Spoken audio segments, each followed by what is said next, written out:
Okay, we're on. I think, yes, we're on. Okay. Marvellous. Ready? Yep. Ahoy, hoy, I'm Pavel. And I'm Neil. And welcome to That's No Moon. It's a podcast. It's your weekly digest of all the Star Wars news you need to know, and we're here on episode Order 66. Hey, I like the cut of your jib. Thank you. We are sat in the shed, and it is as cold as Hoth outside. It is Hoth.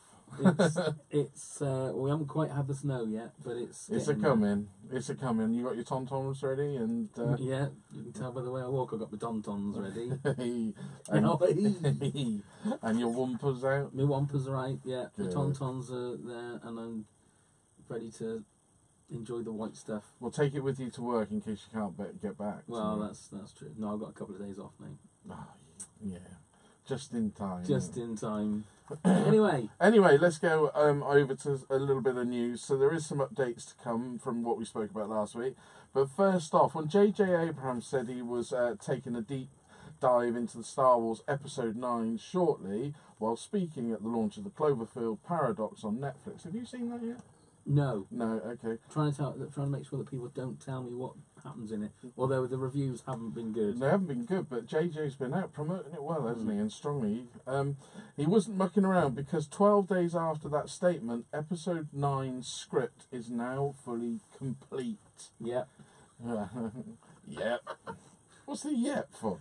Speaking to you sounded like Frank Spencer then.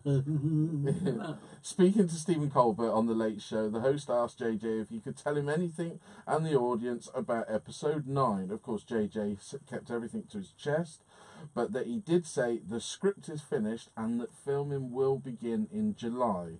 So not as June as originally rumoured and said. He did... So did he, this is what I wanted to ask you, what do you think, keep ideas from Trevorrow, Derek Connolly or Jack Thorne's drafts of the script? Or did he write a complete new one? It's funny you should say that, because there was another story that was on a few of the websites this week in regards to the reasons that Colin Trevorrow was sacked. Right.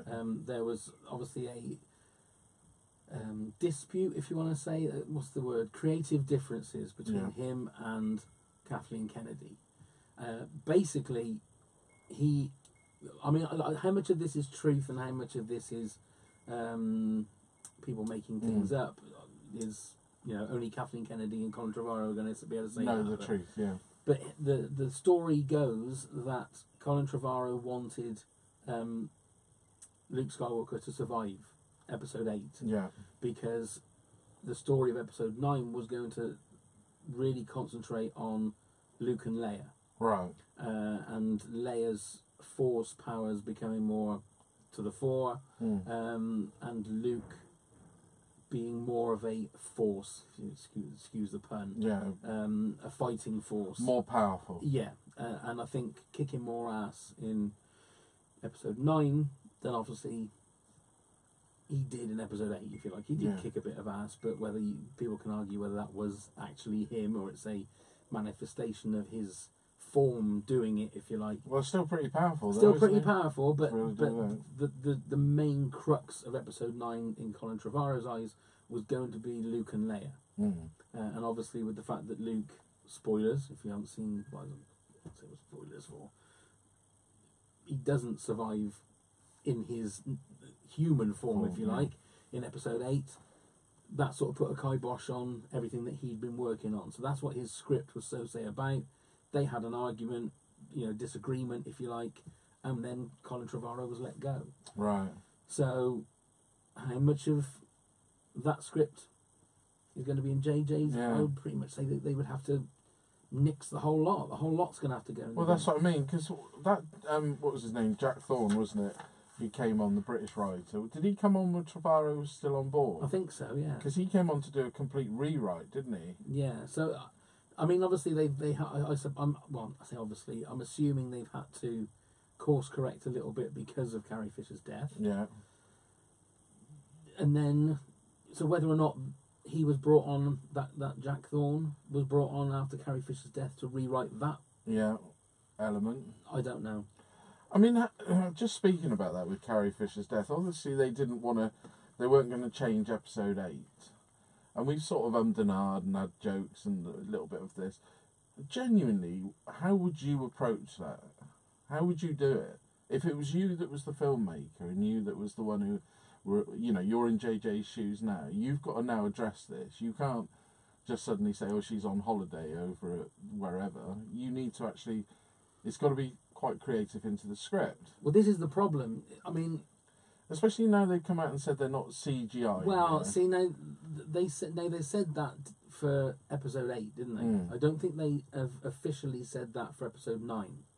They said that for, you know, with episode 8, they're not going to use a stand-in. They're not going to use the Tarkin kind of CGI. I don't know whether they've actually officially said that in regards to episode 9. But they've got to address it, haven't they? It's a big elephant in the room. It all depends. I mean, how would you, like I said, if you were the filmmaker? I honestly don't know. I mean, they've got the luxury that is their job, that they have to sit in a room for 10, 12 hours a day and work out how to do it. Whereas we're just somewhere. I'm somebody that works a normal job, comes home, has my tea. Well, have an opinion. But I mean, I would love to have an opinion, but at the moment, that I honestly, if you said to me like you just have, how could they do it? I honestly haven't got a clue how they're going to do it. I'm sure it's going to be great how they do it and what they do. I mean, I personally, if it was me, I would look at it opening with the big spaceship going across for the titles again. And then obviously we know this is the final one. They said the Skywalker trilogy is coming to an end. This is it. The final trilogy. I personally would just blow that ship up at the beginning. Boom. What, and then Princess Leia's on that ship? Yeah, I think so. I don't know. That just seems like a real cop-out. Cop-out? It does. It just seems like, because sometimes if they don't do it well... We've just tidied up that whole storyline. Yeah, but everybody knows she's dead. Yeah, but and again, for someone that's that heroic from the start, the whole start of the movies, to go out like that, I don't know, because the other thing is, if the CGI doesn't quite work, if they use a CGI, let's say, that would be even more in your memory. Yeah, I mean, look, it's so hard. Such a hard one. It's so they hard. obviously have something of it. Well they are. Yeah, obviously they've written the script. The script, but I just hope it's fitting. I mean, look, if it and as we know that Carrie Fisher isn't around to film anymore, it's gonna obviously. I keep saying obviously. It's going to probably happen in the first 5 minutes of the movie. It has to, because they can't sustain. Or she goes off somewhere, or has she filmed bits from episode 8 that they can use in episode 9? This is another thing. That's another possibility. I think it is fascinating, and I'm sure when things start, little things will leak out and stuff, and there'll be rumours about. Oh, the rumours will start, and we'll. But it is fascinating to know exactly how they are going to work out the whole Princess Leia conundrum, because it's what it is at the moment. I think it would have been great, the Colin Trevorrow version, but again, it wouldn't have mattered if he'd kept Luke alive. That would have been even more of a ball ache now, because Princess Leia would have been a major part of episode 9, and she's not around anymore unless they recast. That's the only way that you could do it. That, I mean, they're recasting Han Solo now, aren't they? So I know. But they're arguing that's the younger version of, isn't it? I know. So. But how many times have they recast James Bond? Well, yeah. And they recast the young Anakin, didn't they? In theory, they could have carried him on. They could have done. Yippee! So, Mark Hamill is finally going to get a star on the Hollywood Walk of Fame on March the 8th in a ceremony that will be held in front of the El Capitan Theatre, according to Variety. And now attending the ceremony will be George Lucas. Wonderful. Harrison Ford. Of course. And Leron Gubler, the president and the CEO of the Hollywood Chamber of Commerce. Leron Gubler. That's the one you have to go to get the star. So if you want to attend, Pav, on March the 8th, I've got your ticket ready. Thank you very much. You need to be there for 11:30 a.m. Yeah, it's normally 11:30. It is. Yeah. And this will be the 2,630th star on the Hollywood Walk of Fame. So I'm surprised it's taken them so long for him. Because Harrison Ford got his right back in '77, didn't he? Well, he did, but if you look at Adam West, it took him longer. Mm. But I would say, it's not a pissing contest now. I would say Mark Hamill was probably a bit more famous than Adam West, maybe. Well, I was listening to a podcast this week, and somebody was actually giving the case against Mark Hamill, basically by saying he's basically done one thing in his career that he's famous for, and that's 3 films that he's famous for that were 40 years ago. Mm. Why does he deserve a star on the Hollywood Walk of Fame? But then you could say he is also one of the most iconic voice actors and just an iconic character in the whole of movies. But a lot of even though he might not have done that many films, his name, people know his name. Yeah. The general public seem to know his name, don't they? So yeah. And recently he turned up in Kingsman and things like that, hasn't he?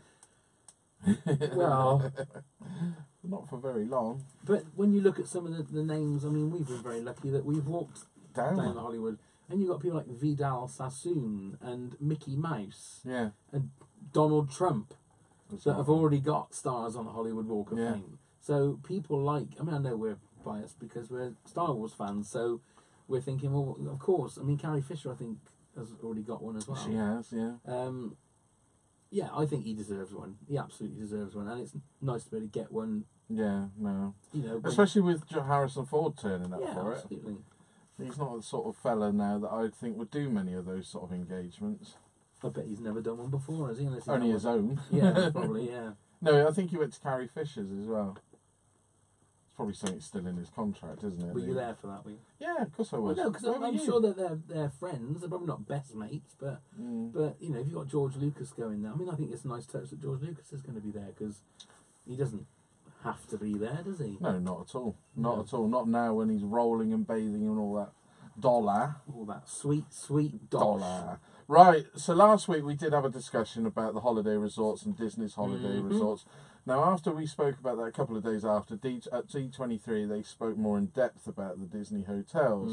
So the Star Wars hotel being planned for the Disney Hollywood Studios in Orlando has now got more concept art to show what it should be like with an official statement as well. So the first of its kind resort will combine luxury with complete immersion into an authentic Star Wars stories. Guests will journey through space. Will start when everyone departs together for a multi-day Star Wars adventure by boarding a space starship alive with characters and stories that unfold all around them during a voyage through the galaxy. Now, the concept art is available on YouTube if you want to have a look. Have you had a look? No. Oh, it is worth having a look, because especially as you're planning to do something like that, I would... Well, we're not planning on going to the hotel. As I said last week or the week before, that's going to be way over our budget. Again, if you read through these, they're saying it's going to try and be affordable. Yeah. Just have a look. We'll have a look. Because I want to come with you. Well, you can't. Oh, your wife wouldn't mind. I know. Oh, yeah, I'm sure she'd love it. I'm sure she'd love it. She'd absolutely just love having you around. Sure she will. Plus, Disney also showed one of the full-size X-Wings. Boom. Which has been built to go to the resort. So if this all comes off in the end, it will truly be a hotel beyond belief, they're saying, and a must for all Star Wars fans to visit. I mean, the thing is, it's taken us... Well, by the time we get to go and pay for this trip, it's taken us 3 years, 4 years to save. And like I said last week, the only thing I don't want is that they say building has gone behind schedule, we are now putting it back until 2020. I will be gutted then, because the reason I'm going to Florida, well, obviously it's Florida we're going, is to go to Star Wars Land. I'm not really worried about the hotel. I mean, it'd be fantastic to go to the hotel, but if it was a choice between going to being able to go to at least go to Star Wars Land, or we're not going to afford to do all of it. But never say never. Well, we might win the lottery, mightn't we? Well, then you can come. If I win the lottery, you can come. I wouldn't spend the whole time with you. We wouldn't want you to. if I win the lottery, you can have like the villa next door to ours. No, I'd have to go the other way. I'd feel like I was intruding. Oh, Yeah, come out in the morning and Yeah. wave everyone. Ooh, Pav! Well, that's what we'll do. Yeah. That would be lovely. And then I'll say to you, I'll go, you go into Star Wars Land today? Yeah, You go, come on. yeah. I'll say, we'll go tomorrow then. We'll see. We'll see you I later. go, come on then, pal. We'll have an extra day down there. Should we do a podcast? Yeah. Go on, let's go do a Chuck podcast. some doll out of your missus. Go and enjoy yourself, love. Go and have a facial. Yeah. So speaking of the resorts, Disneyland Paris is getting a $2.5 billion overhaul over the course of the next few years, with expansions based around Marvel, Frozen, and of course Star Wars, and having its own Star Wars land, which they are saying is landing there for 2021. What we don't know is whether this will be the European version of the Galaxy's Edge, or whether it will be something entirely new set with the attractions based on the galaxies far, far away. I just think it's quite good that Disneyland of Paris have finally said they're catching up. That'll be great, because then you could literally go for a weekend. Yeah. That'll be a lot more affordable. Although it is still quite expensive to go to Disneyland Paris. It is. But the fact that they're just in Disneyland Paris, I'm going to read this figure again because it's huge. $2.5 billion. Yeah. That's a lot of money being ploughed into it, isn't it?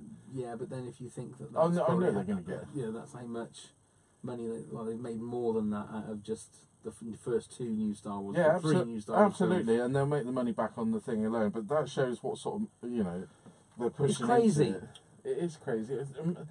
But saying that about the European one, how much are they spending on the American ones, which are even bigger? Huge. Crazy. And It's crazy. It is crazy. And just finally, rumour has now begun that Disney are keen for Ryan Coogler to take the helm for a Star Wars movie in the future, following the success of Black Panther. I don't see why not. The obvious thing people are going to say, though, once his name is bandied around, is the Lando movie. Yeah, but it's also the exact same rumours started coming on when Wonder Woman was a big hit. Yeah. So it's well, of course they are going to play. Yeah, but it's but saying that, Star Wars and news and everybody like that, Star Wars have actually said they would like a female director on board for the Galaxy, stories or sagas or whatever they're doing. So yeah. I think it'd be nice to have a bit of diversity. Well, that Ava DuVernay is one that you. has been bandied about as a, because she's doing that Wrinkle in Time. Although the Wrinkle in Time first sort of few reviews have been very mixed. Mixed, haven't they? Yeah. Which doesn't mean that she's a bad No. director, but it's going to be interesting because there seems to be so many, not just movie titles or movie projects coming out. There's a lot of groups of movies coming out. You got the Ryan Johnson, then you got the Game of Thrones guys movies. All of this kind of stuff is all. They're all going to need directors, aren't they? Well, yeah. I would pretty much put my money on that. They're, like Ryan Johnson will probably direct one, but he won't direct them all. I don't think so. I think it'll hand it over. He might go along the George Lucas route, mightn't he? Like say direct one, and then be the overseer of 2 and 3, but get different people in. But that hasn't worked very well for for Lucasfilm and Star Wars of late, is it? When they bring these young directors in. Yeah, well, off the back of what Trevorrow. You got Trevorrow, Trank. Josh Trank. You got Lord and Miller.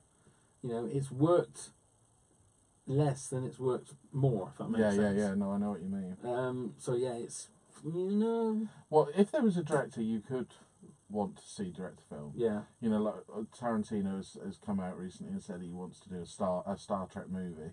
Is there a director you'd like to see? Spielberg. I would love to see a Spielberg Star Wars Spielberg. movie. Yeah, but just a Spielberg Star Wars movie, I think would. It's never going to happen now. Well, no, because they've still got the 2020 release date for the new Indiana Jones movie to do. So it would have been lovely to have seen it, like you say, in a young E.T. style, Indiana era. Jones, Raiders of the Lost Ark. Yeah, sort of Star Wars movie would have been fantastic. But I think he's somebody that I would. See, a James Gunn Star Wars movie I think would be quite interesting, but he's a bit more edgy. Yeah. Isn't he? He likes a bit of the sort of, not necessarily, he likes gore. He likes all that kind of stuff. So yeah, Sam Raimi.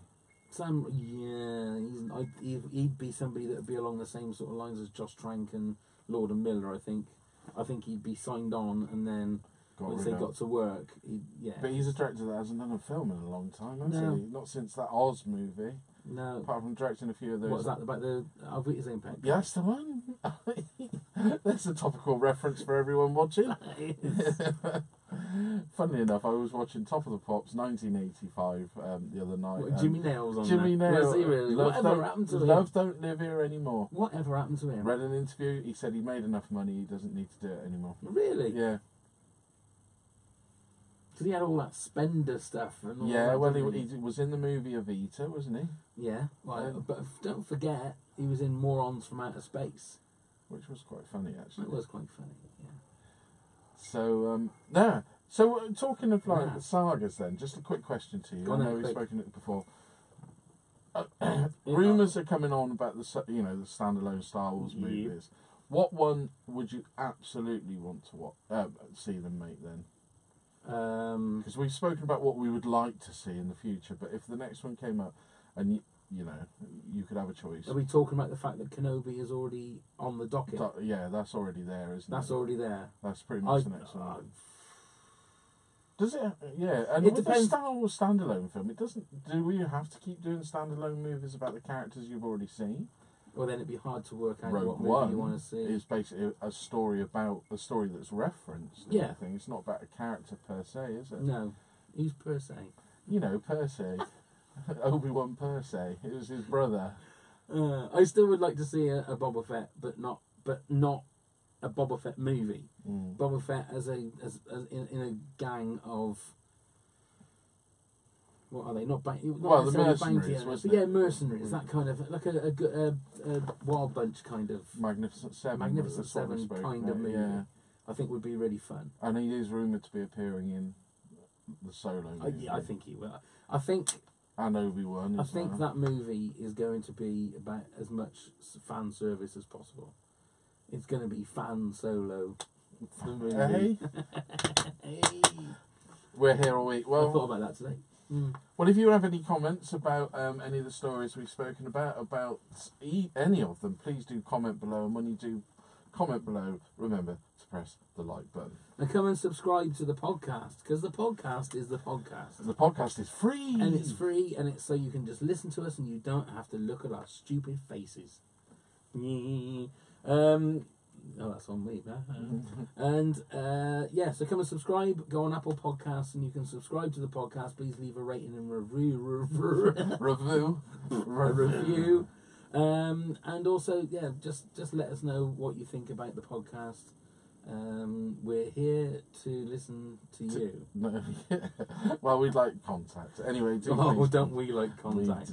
We do. So that's it for Order 66. That fitted nicely, didn't it? Order 66. Ron Atkinson. There's a bit in the movie in Revenge of the Sith where he turns into Ron Atkinson. It's another up-to-date reference for your kids. But we have literally this has been the year is 1985. We've gone to Jimmy Nail, Over His Own Pet. Some others do have them. Ron Atkinson. All of our American friends, they have no idea what's going on. We're keeping them alive. We are indeed. Well, thank you very much, everybody, and we will see you again next week for episode 67 of That's No Moon. It's a podcast. So may the force be with you all. Please.